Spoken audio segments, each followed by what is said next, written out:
Warahmatullahi wabarakatuh. Perkenalkan, nama saya Tiara Eka Idana, NIM S1 S1221115. Saya dari kelompok 10 akan mempresentasikan bab 10 tentang mengembangkan solusi bisnis atau IT. Bagian pertama, nomor 1 ada mengembangkan sistem bisnis. Ada cara sistematis yang dapat membantu Anda, yaitu proses penyelesaian masalah yang disebut pendekatan sistem atau the system approach. Ketika pendekatan sistem untuk penyelesaian masalah diterapkan untuk pengembangan solusi sistem informasi terhadap masalah bisnis, maka hal ini disebut pengembangan sistem informasi atau informasi system development, atau pengembangan aplikasi atau application development. Bagian ini akan menunjukkan kepada Anda bagaimana pendekatan sistem dapat digunakan untuk mengembangkan aplikasi dan sistem e-bisnis yang dapat memenuhi kebutuhan bisnis, perusahaan, karyawan, dan pihak-pihak lain yang berkepentingan terhadap perusahaan atau stakeholder. Pendekatan sistem atau sistem approach untuk penyelesaian masalah menggunakan orientasi sistem untuk merumuskan masalah dan peluang dan menggambarkan solusi, menganalisis masalah, dan memformulasikan solusi melibatkan aktivitas yang saling berhubungan di bawah ini. Yang pertama, kenali dan rumuskan masalah atau peluang dengan menggunakan pemikiran sistem. Yang kedua, kembangkan dan evaluasi alternatif solusi sistem. Yang ketiga, pilih solusi sistem yang memenuhi persyaratan Anda. Yang keempat, desain solusi sistem yang dipilih. Dan yang terakhir, yang kelima, implementasikan dan evaluasi kesuksesan sistem yang telah didesain.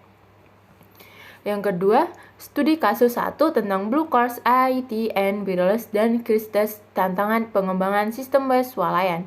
Jika swalayan berbasis web atau web basis self-service bagus, maka pelayanannya memang benar-benar lipkan mata bagus, para pelanggan terpuaskan, dan pusat panggilan atau call center menjadi sepi karena pelanggan bisa menjawab pertanyaan mereka sendiri, memasukkan sendiri nomor kartu kredit mereka, dan mengubah password mereka sendiri tanpa meminta bantuan.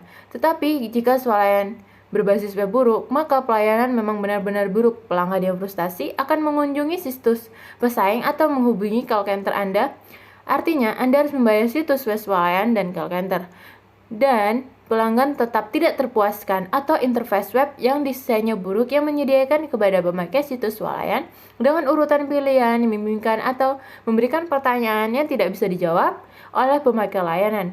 Akhirnya akan memaksakan mereka untuk menghubungi call center. Yang ketiga, siklus pengembangan sistem. Menggunakan pendekatan sistem untuk mengembangkan solusi sistem informasi dapat dipandang sebagai proses multilangkah yang disebut siklus pengembangan sistem informasi atau informasi system development cycle, dan juga dikenal sebagai siklus hidup pengembangan sistem atau system development life cycle atau SDLC. Yang keempat, pembuatan prototipe. Proses pengembangan sistem yang seringkali mengambil format atau mencakup pendekatan pembuatan prototipe atau prototyping adalah pengembangan yang cepat dan pengujian terhadap model kerja atau prototip dari aplikasi baru dalam proses yang interaktif dan berulang-ulang yang bisa digunakan oleh ahli SI dan praktisi bisnis.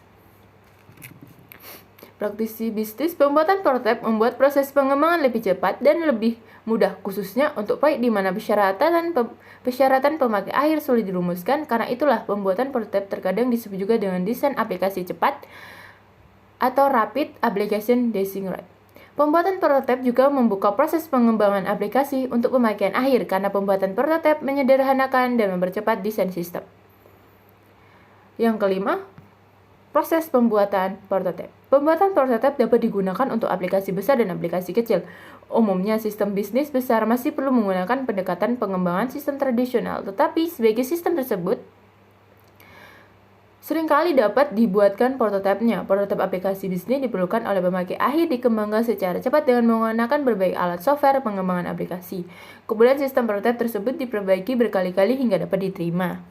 Yang keenam, memulai proses pengembangan sistem. Dalam tahap investigasi sistem atau System Investigation Stage, langkah pertama dalam proses pengembangan sistem. Tahap ini dapat melibatkan pertimbangan proposal yang dihasilkan dari proses perencanaan bisnis atau IT. Tahap investigasi juga termasuk studi awal solusi sistem informasi yang diusulkan untuk memenuhi prioritas bisnis perusahaan dan peluang seperti yang diidentifikasi dalam proses perencanaan. Yang ketujuh, analisis sistem.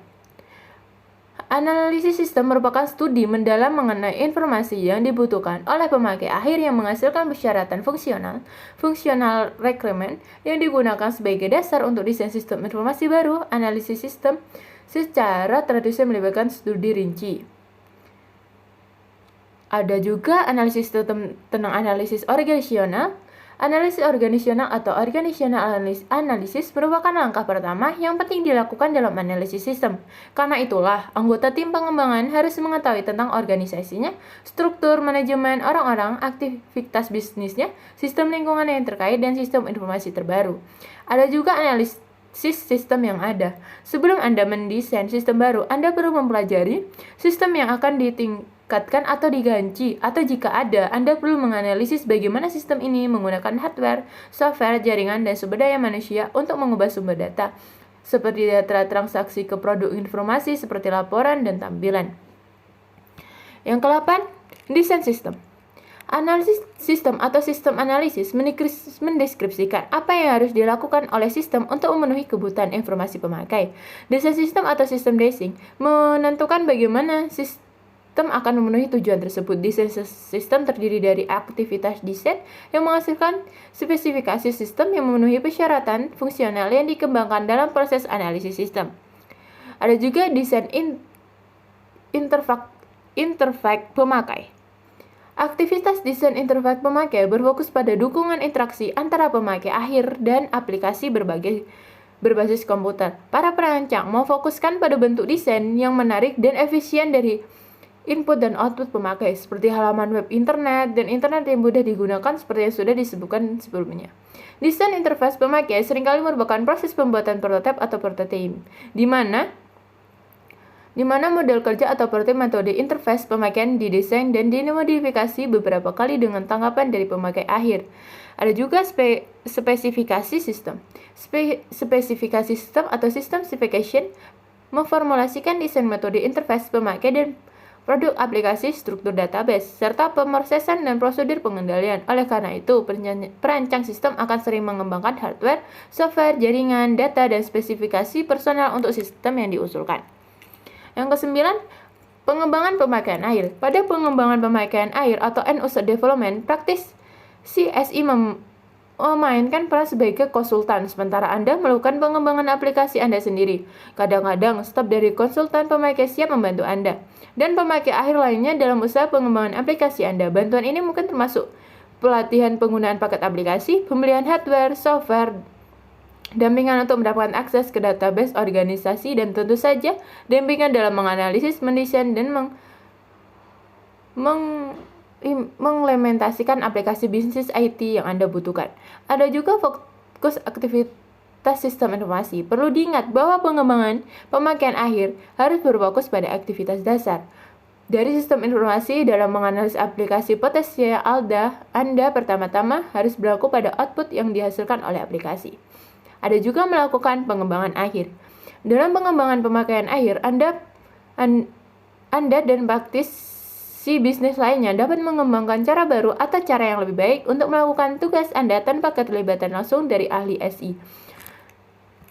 Bagian 2. 1. Mengimplementasikan sistem bisnis. Setelah sistem informasi yang baru dirancang, sistem tersebut harus diimplementasikan sebagai sistem kerja dan dipelihara agar dapat berjalan dengan baik. Proses implementasi akan kita bahas dalam bagian ini adalah kelanjutan dari tahap investigasi, analisis, dan desain siklus pengembangan sistem yang kita bahas di bagian 1. 2. Studi kasus. Ada beberapa proyek IT yang lebih berbahaya daripada pembuatan sistem bisnis inti. Jika Anda telah melakukan sesuatu, Anda membuat kuda kerja menjadi cacat. Di sisi lain, manfaat dari proyek tersebut sangat besar, kata Douglas Lewis, Wakil Direktur Eksekutif dan CEO di Intercontinental Hotels Group. Perusahaan manajemen hotel internasional di Atlanta. Lewis sedang menginstal sistem reservasi pusat yang baru dan sistem manajemen operasional lokal untuk 3.200 hotel.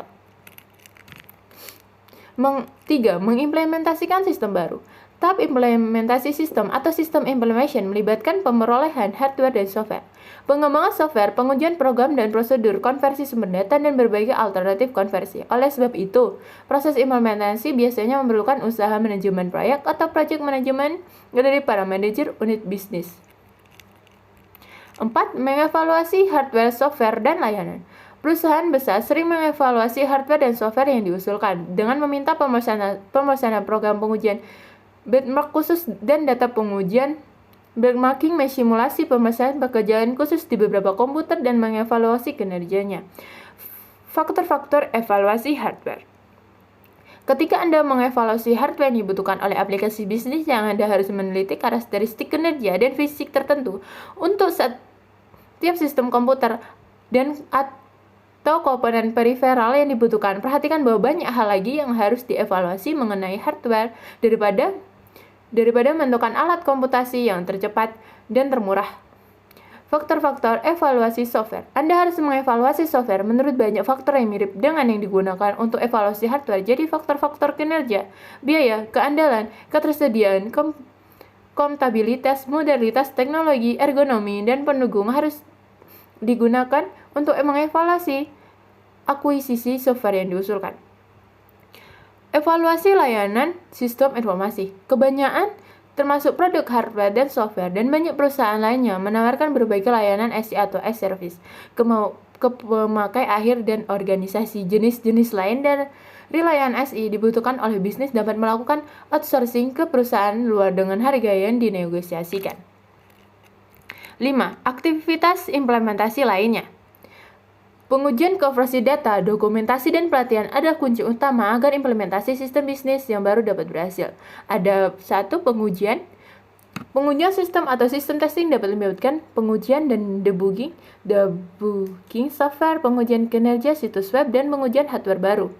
Kedua, konversi data. Implementasi sistem informasi baru bagi organisasi sering melibatkan penggantian software, database, dan sistem yang lama, salah, atau aktivitas implementasi yang paling penting yang dibutuhkan ketika menginstal software baru. Dalam kasus ini disebut konversi data atau data conversion. 3. Dokumentasi. Pengembangan dokumentasi atau documentation pemakaian merupakan bagian penting dalam proses implementasi. Layar tampilan, entry data, formulir, dan laporan adalah contoh-contoh dokumentasi. 4. Pelatihan. Pelatihan atau training merupakan aktivitas implementasi yang vital. Personal atau SI seperti konsultan pemakai harus memastikan bahwa para pemakai akhir terlatih untuk menjalankan sistem bisnis yang baru atau implementasinya akan gagal. Yang kelima, metode konversi. Operasi awal dari sistem bisnis yang baru dapat menjadi tugas yang sulit. Hal ini biasanya memerlukan proses konversi atau conversion dari penggunaan sistem yang ada saat ini ke operasi aplikasi yang baru atau yang lebih baik. 6. Pemeliharaan SI. Pemeliharaan sistem atau sistem maintenance adalah pengawasan, evaluasi, dan modifikasi sistem bisnis operasional untuk menghasilkan perbaikan yang lebih diinginkan atau perlu. 6. Mengelola perubahan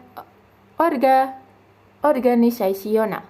Implementasi strategi bisnis atau IT yang baru memerlukan pengolahan pengaruh perubahan utama dalam dimensi organisasi, kunci seperti proses bisnis, struktur organisasi, peran manajerial, penugasan kerja karyawan, dan hubungan di antara pemilik kepentingan yang muncul dari penyebaran sistem informasi bisnis yang baru. 7. Manajemen perubahan. Orang adalah fokus utama dari manajemen perubahan atau change management. Organisasi ini mencakup aktivitas seperti pengembangan cara yang inovatif untuk mengukur, memotivasi, dan memberikan penghargaan atas kinerja. Manajemen perubahan juga melibatkan analisis dan definisi semua perubahan yang dihadapi oleh organisasi dan mengembangkan program untuk mengurangi risiko dan biaya serta memaksimalkan manfaat perubahan. Sekian presentasi dari saya. Wassalamualaikum warahmatullahi wabarakatuh.